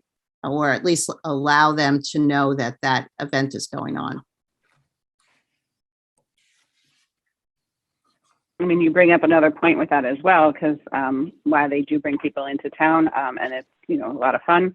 We are allowing them to use the mini park to advertise their business as a meeting location.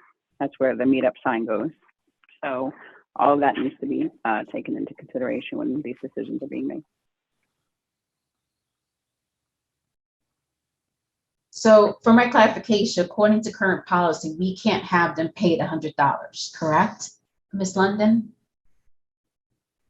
You don't really have a policy per se, and that's the problem. It's been on a case-by-case basis. So you could approve it tonight, but the concern that the other council members are raising concerns consistency and treating everyone in some similar fashion. So until you have a policy that sets forth, in these cases, we'll have a waiver, in these cases, we won't, then it's inconsistent. It could be very inconsistent application. So can we accept at the same stipulation that we evaluate this and inform them if there's any changes to our policy? Yes, you can advise them that the dates have been approved and that you will provide a decision regarding the request for waiver shortly, whether it be at your February meeting or March meeting, or as soon as you can. Chief Torres? Thank you, Mayor. I just wanted to thank you, Councilwoman McNamara, for bringing that up.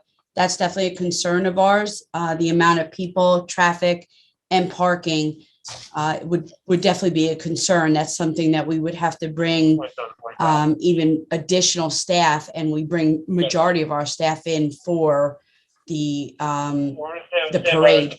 And usually they don't, they don't just clear out after the parade. They stay and they enjoy our local restaurants or bars. And so bringing in a ghost tour on top of it, we definitely have to make plans for that ahead of time. I think that would be a lot.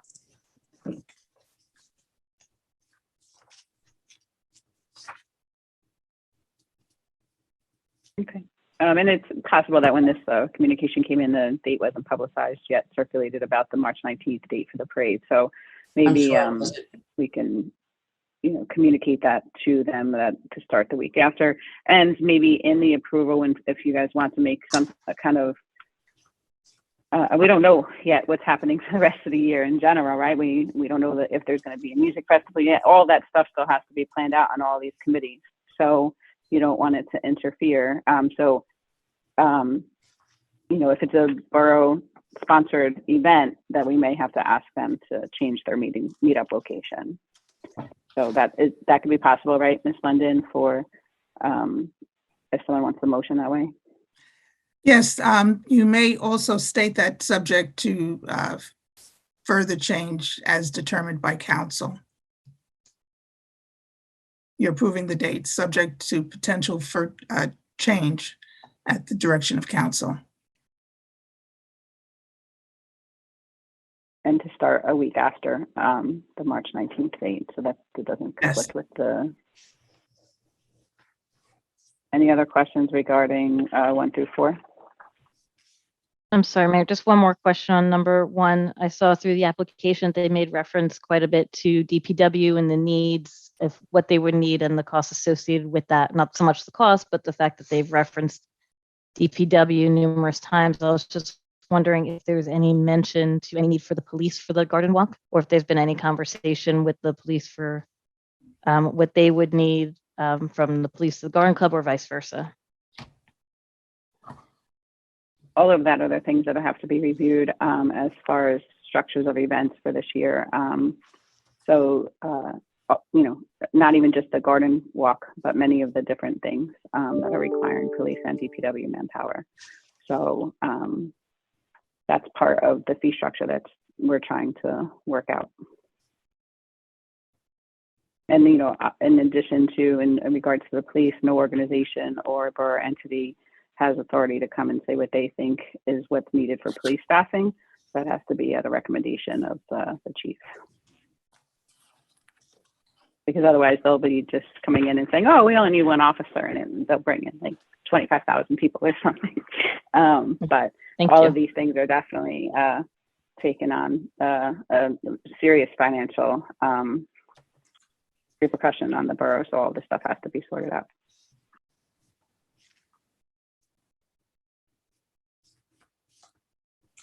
There's no further commentary. Not sure what the pleasure of the council members are, but I would need motions with commentary if necessary. But that all of that, if that's what your pleasure is, needs to be reflected in your motion. I make a motion to approve communication 1 with the reconsideration. The dates are approved with fee structures to be reconsidered and communicated back when finalized by the council. Approve communication 2 to start on March 26th through the dates, with subject to change if there's a conflict with the borough event, borough sponsored event, and also the fee structure will be communicated to them once we confirm that. Approve communication 3, 4 as is. That's it. Second. Have a roll call, please. Councilmember McDermott, Yes. Councilmember Davidson, Yes. Councilmember McNamara, Yes. Councilmember Aranio, Yes. Councilmember Pepperoni. Yes. Thank you. Thank you. Next, we have reports to accept and file. Municipal Clerk's report for December 2021. Tax Water Sewer Collector's report for December 2021. Board of Health Treasurer's report for December 2021. Board of Health Treasurer's end of year report 2021. Building Department monthly report for December 2021, and Municipal Court monthly report for December 2021. Is there a motion to file? Motion to file. Second. All in favor? Aye. Aye. Aye. Any abstain or no's? Oh, I have a question. This is for Leslie. Should we abstain because this is for 2021 reports?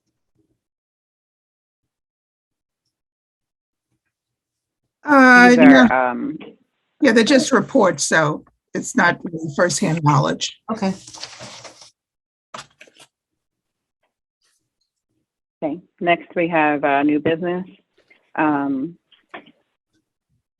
cottage food law. Leslie, did you want to comment on that, or do we want Yeah, to? uh, I'm not sure if the council members had time to review any of that stuff yet. Yeah, I don't know if everyone, particularly the new members, received a memo that I had prepared in December about new regulations that were implemented by the Department of Health, the New Jersey State Department of Health, that allows bakers and confectioners in New Jersey to apply for a permit to operate a cottage food business from their kitchens. So now someone who bakes certain items, cakes, breads, candies, and others, is a whole list of items that are permitted, can do so from their kitchen and sell to people. Provided you apply to the state for the permit, register there, and you have certain documentation that has to be submitted as part of your permit approval process. You have to pay a certain fee. And the state, if they agree to it, or if you meet their criteria, you will be able to have a permit to operate for a period of 2 years. And the applicant also must attend a certain management food type of program that there are, I think, at least 5, 6, 7 different entities throughout the state that provide this type of certification that you will need in order to include as part of your application process. And I've laid this out in the memo, which I can share with council again. But I guess the issue is, if you wanted to add another layer, if so to speak, to have any type of registration from the municipal local level, if you were interested, if you had people in your city, or excuse me, in a town that were interested in getting this type of permit, to also register with the municipality so you know who they are. You don't have to do that. That is not part of a requirement of the statute, but the option is out there. I'm not sure, since the law is just very new, and actually New Jersey was the last state, I believe, to do this. But I don't know if any other municipalities are adding on other requirements other than the applicant applying to the state for a permit. So it was really to provide some information. I don't know if people are approaching you or the municipality with questions about it, about being able to bake goods from their home and sell them. And this new regulation allows them to do so, provided, again, they receive the appropriate approval from the State Department of Health.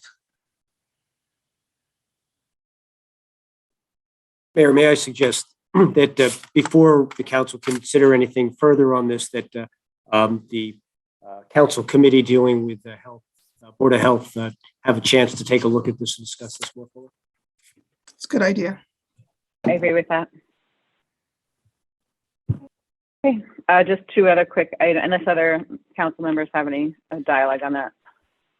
It's Councilman McDermott. The only thing is, I think it would be important if we can see what other boroughs or towns are doing this, if they are considering extending beyond the state requirement.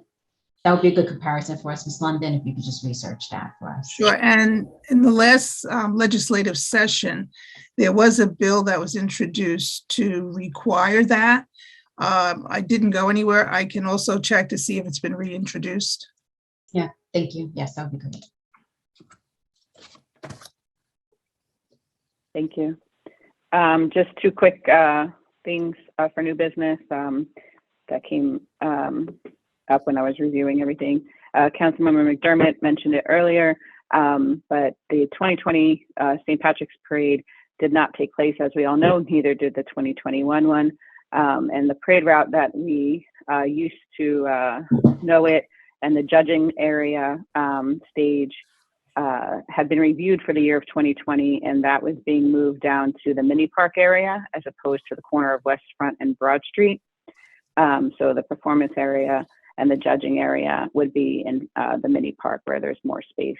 And it also, several comments had come over the last prior years that the parade kind of just stops after it performs for the judges. So if we brought it further down into the business district, it would help everybody. So with that said, there's conversation for KBVC to potentially decorate the mini park so that there's a nice backdrop for all that kind of stuff. So we don't have anything definitive yet, and it would come before you before anything move forward. But I just want to make sure that there's no negative or any opposition from any of the council members if KBBC does continue to engage in dialogue in decorating the mini park for a day for the St. Patrick's Parade. There's no objection, then we'll bring forward more communication back in February. Okay, great. And then minor detail, but when I sign proclamations, I used to previously sign them on behalf of mayor and council, but that had been requested to stop. So I would like to offer to resume that because I have been inquired about it. So are there any current council members here that have objection when I sign proclamations to say on behalf of mayor and council? Nope. Okay, so then I will change the signing of proclamations moving forward for 2022. Next, unfinished business. We are going to also move forward this year. Other commentary that had been brought to my attention, and I think it's important to put this on record because about feedback and reflection. We used to have a section on the agenda called Attorney's Report. So it was commented that a couple times last year or a few times last year during Attorney's Report, there was quote unquote, nothing to report. You can look at that in different ways. I know when I first started attending council meetings and sitting in the back of the room, the attorney's report were longer than the committee reports because that's how much litigation the borough was involved in. So with that said, I think it is reflective that we don't have as many litigation issues against the borough. I also appreciate and respect the work of our chief of police as well as our engineer and our administrator. And instead of singling out one professional on the dais, this section of the agenda for this year is now called Dais Updates. And if any of them have any updates, this would be the time on the agenda moving forward that they would have a chance to speak. And I think it's only fair to give them that chance if they had something. So with that said, Mr. Delaney, do you have anything for tonight? Mayor, just to follow up, previous meeting, there was discussion regarding the flood ordinance. And I believe that came up as a question earlier tonight as well. That review has been completed with the borough engineer, and that will be listed as a discussion item at our next meeting with the possibility. There are some procedural aspects of that we'll go through at that time, but we expect that that ordinance will be ready for introduction and in conformity with a recently established deadline, which I believe is in June. Thank you. Chief Torres, do you have anything this evening? Yes, I just wanted to follow up on the police report. Detective Devlin assisted with the arrest. It's been finalized for multiple charges of robbery, and the case at the Stop and Shop, the bank robbery, has been closed. The following cases have closed during the month of December. I think the ghost is assault closed, prosecution was declined, fraud of identity, and thousands of dollars. Cash was recovered. Case was closed with an arrest. An aggravated assault on a school official. The case was also closed via juvenile complaint. Sexual assault has been closed. An exceptional clearance presented before grand jury. KPD has had 2 members on our county rapid deployment force. We had 3 rapid deployment force callouts. KPD responded to the fatal fire on Fulton Street. Our department chaplain program proved very helpful and was able to assist the officers after this critical incident. They also attended a debriefing program. It's set up primarily by Rutgers. It's a great program. We assisted the fire department in setting them up with the same debriefing as well for all their firefighters who responded. I just want to say, if anyone out there knows any first responders still struggling, please contact me directly. We can help with resources and get them the help that they need. One of our officers, as everybody saw, was injured while attempting to stop a Cadillac converter from being stolen. The officer was ran over and dragged by the suspect's vehicle. The officer is now recovering at home. The theft case is open. We are currently working with the prosecutor's office, as well as U.S. Marshals have come on board, and the FBI. We have developed very good leads and have been working, the detectives have been working around the clock on this. Detectives were also present for the incident that happened in Kingsburg. Detectives happened to be out there working the Cadillac converter case, to be quite clear. They were in Kingsburg when they responded to a report of a hostage situation at the pharmacy. The Kingsburg officer that was involved is currently still receiving medical attention and will have a long road to recovery, but is now at home with his family. We have offered Kingsburg any assistance with day-to-day operations as the department recovers as well. Currently, we have had 9 officers test positive for COVID. And finally, we are happy to welcome Officer in Training, Elijah Smith. Thank you. Thank you, Chief. Ms. London, do you have anything to report this evening? Yes, as a follow-up, now that you have your subcommittee on cannabis, we are approaching another deadline. March 15th is the deadline, or the start, I should say, of applications for cannabis licenses other than cultivation. Cultivation license applications were due December 15th. And I understand there were over 300 applicants that applied for 37 licenses. So, and anyone applying now, very unlikely that they will be approved. But it points to the situation of having to decide which way you want to go, whether it's a application type form or a request for proposals. We had discussed this previously at other meetings. I have put together a draft form of application, and I've been working on an RFP for the various clients that I represent. So I'm in a position to provide whichever one you are interested in pursuing, and for the subcommittee at some point to review, but I need some direction which way you would like me to assist you in that regard. So I just wanted to give you an update on that. There is still no standardized application form. The municipalities are, at their own, preparing their own application at this point. And probably as soon as everyone does that, there'll be a standard one that comes out from the state. But that's where we are right now on cannabis. There isn't another cannabis regulatory commission meeting, I believe, next week.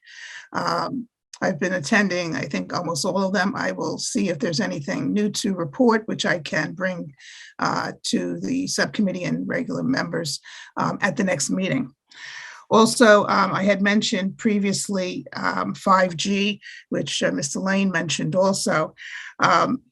You may recall that back in the fall, we had a proposed draft ordinance that we had prepared. And then the state had legislation that they were pursuing. When comparing the two, there were some differences. The state was more stringent. At the time, it looked like the legislation was going to move forward, so council decided to wait and not move forward with the draft ordinance. The legislation did not pass in the last session. However, it has been reintroduced in this session. I don't know how quickly it will move or whether it has support, but the same comment then goes back about the draft ordinance. We have an ordinance that we prepared as is. There are some changes that are different than the one that's pending with the state. So you had a choice of either to keep the draft ordinance as it was done, make the changes to reflect what the state legislation had, or just wait to see what the state does.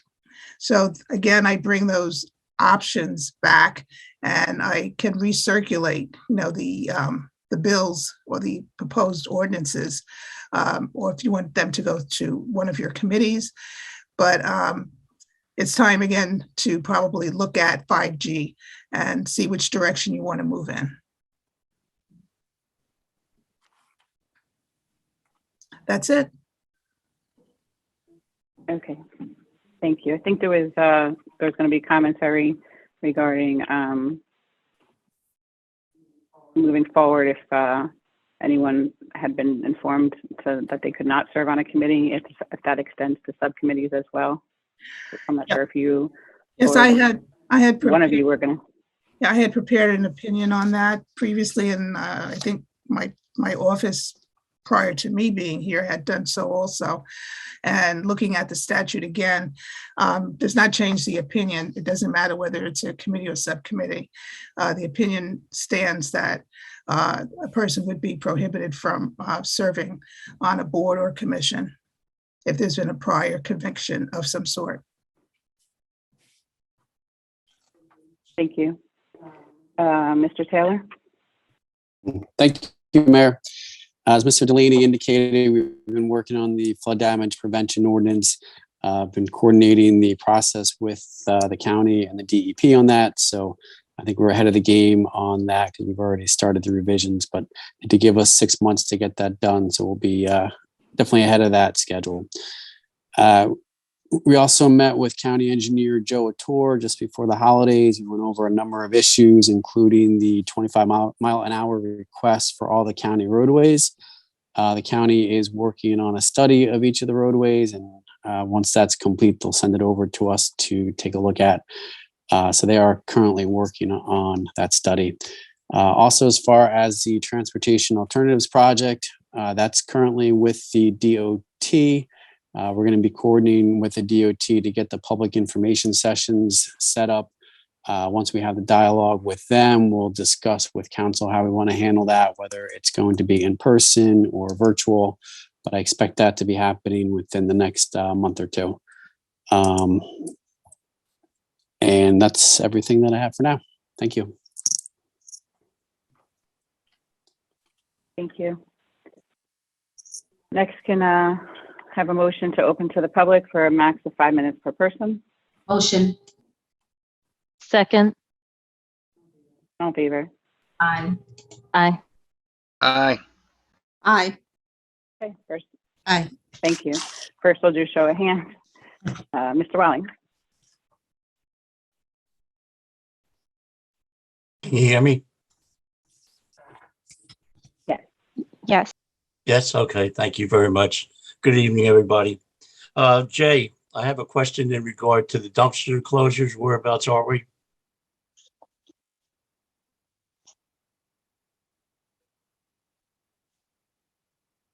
Do you have an update on that, or do you want to just report next meeting at the day's report? Yeah, it is still under review. There have been a number of notice of violations issued. Those discussions are ongoing with the affected property owners to have those implemented. Okay, so second question. Jay, where are we at with the lead pipes? Well, with the water, we're supposed to do a study during the summer and have a report ready for 1/22/22 to the state. Yes, the identification of the lead services is ongoing. We've met the requirements to submit the information based on the available information that we have. There's a number of categories of known and unknown services. So we are in the process of that. The first phase, which is the initial assessment, has been completed, and the ongoing review is continuing. So we have a report ready for 122 for the state. Yeah, I have not seen the final report, but I believe it is in the works, and we will have a submission in time. All right, is that an item that could be offered? Once it's completed and the information submitted, yes. Okay. And second of all, actually, third thing, on the borough website, we have jobs posting, but we don't have any descriptions of what those jobs would be. Is that something we should really have on the website? It's something I'll take a look at. All right, thank you very much. Thank you, Mr. Welling. And the other one, Mr. Graham? Yes, Elmer J. Graham Jr., 22 St. Peter's Place. I have one question. When did you say the Veterans Committee meetings are going to resume again? We'll definitely have a meeting within the first quarter of the year. Okay, and that possibly maybe by Zoom or in person? If it's the earlier part of this quarter, it's probably going to be Zoom. All right. Thank you. Thank you. Marla? John Merla, 34 Broad Street, Keyport. Last year, I brought up several times at the council meetings regarding the 311 forms. I really think the council needs to take a very hard look at this procedure that the borough is following now with the 311 forms. I just went back on my phone. The emails that were sent from the borough to me 9 months ago are still open. I've never received an answer on 2 of those complaints that I filed. And I filed recently one a month ago, still haven't gotten the answer on that. And I think we really need to take a hard look at, forget solving them. It's just that I can't even get them answered. And I think if you're going to have a 311, you should have stipulations that something has to be answered and corrected within a certain timeline. Just my opinion. That should be the purpose of the 311. I don't think the borough just put together a 311 form just so people might not complain because they have to sign their name, because I'll sign mine every day. And the second thing is the borough parking lot that was paved behind Old Glory. That was a KBBC in conjunction with the Borough of Keyport project. Did we do the inspection on the final overlay and grading? When I say we, the borough engineer. Do you want to comment on that? Yes, those repairs were not a project that the engineer was involved in. Okay. The work was completed and was closed out back in November. Okay, thank you. The other item that I have, Mayor, I know a lot of the signs went up, which I think are great. The stop signs with the 4-way stops and the 25-mile-an-hour signs. It was a project that the borough undertook last year, and I think it's going to be very successful. However, if you are on 2nd Street coming towards Fulton Street, on the right-hand side, there is a sign that's been there quite some time, and it says dangerous intersection. The first intersection you would hit is 2nd and Fulton Street. That's the only intersection that doesn't have a 4-way stop. I think we should look at that. Either that or we take the sign down or we put up the 2 new stop signs. My last question is, I did bring up about the forms, the volunteer forms. And I know Mrs. London has sent me an email regarding the forms. Just one question. Do all the applicants on those forms have a background check?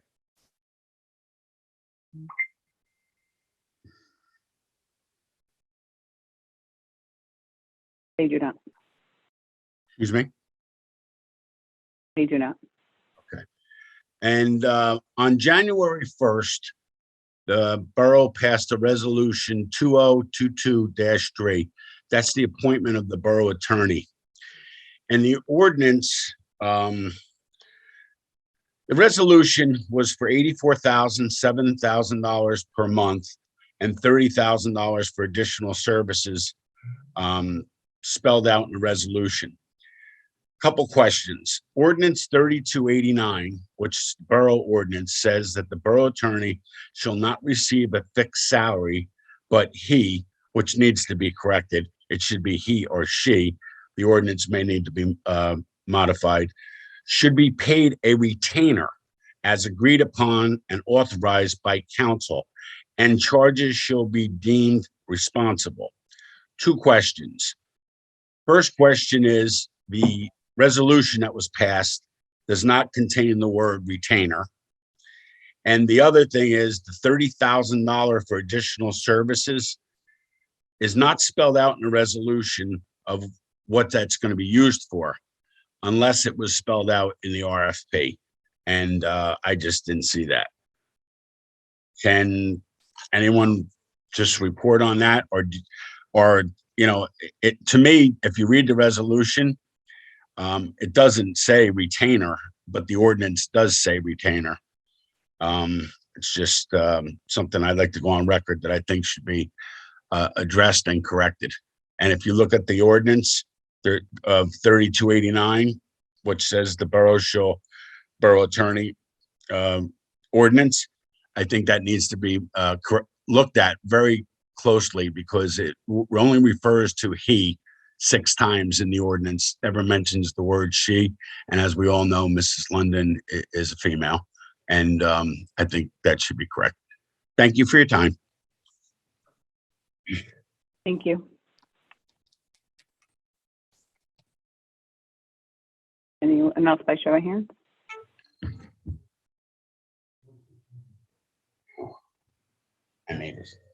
Anyone by the phone line?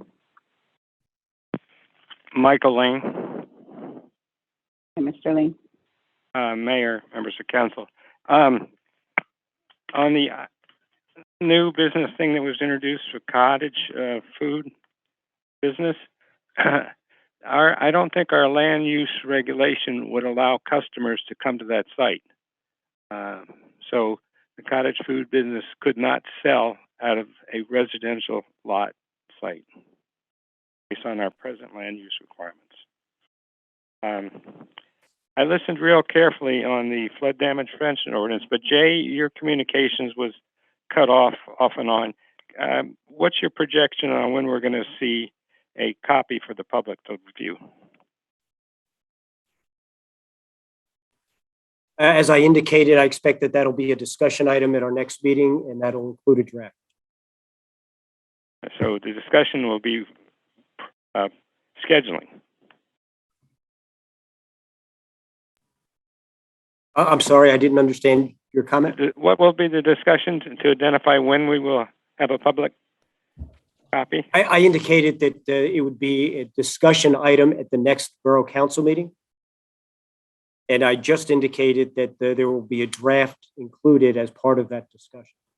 Oh, okay. I apologize, but your communications was all choppy and cut off, and I was listening very closely. Okay, that's great news. The final input I wanted to give was, I really recommend to members of the council that you implement a best practice of having a monthly status report on the major long-term unfinished business items that keep dropping off the table and keep going out on and on and on, and we don't have any schedule for. I listened very carefully to the reports, and there was a whole set of items tonight that I didn't hear any status or schedule information on.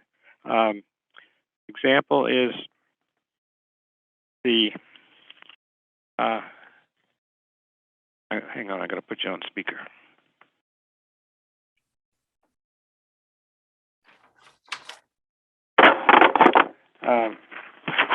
Example is the resolution of the ownership of lots 20 and 21. When is that going to happen? Another was the elimination of the toxic pollution at Aeromarine. No report on that. No schedule. And no status update. The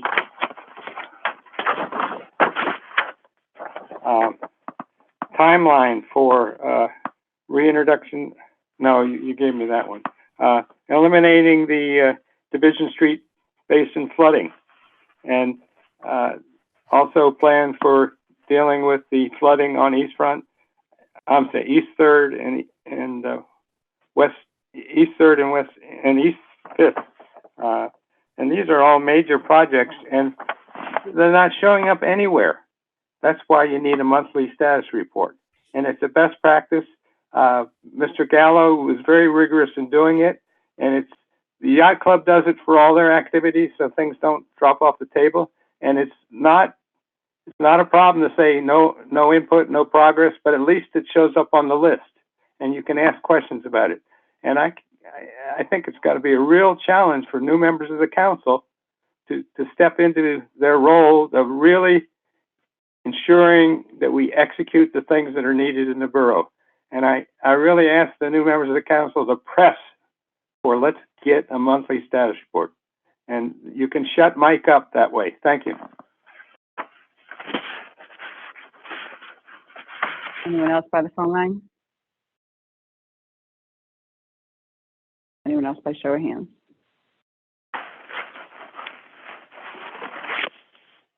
Do I have a motion to close to the public? Motion. Second. All in favor? Aye. Aye. Thank you. Now I'll defer to Ms. London for the closed session portion of the agenda. So we have a resolution authorizing a meeting not open to the public in accordance with the provisions of the New Jersey Open Public Meetings Act. Whereas the borough is a public body corporate and politic of the state, subject to certain requirements of the Open Public Meetings Act. And that act provides for an executive session not open to the public that may be held for certain specified purposes. Whereas it is necessary for the borough to discuss in a session not open to the public, attorney-client privilege issues related to council options with respect to the KBBC pursuant to NJSA 10:4-12B7. Now therefore be it resolved, the mayor and council assembled in public session on January 18th, 2022, and determined that an executive session closed to the public shall be held for the purposes just designated.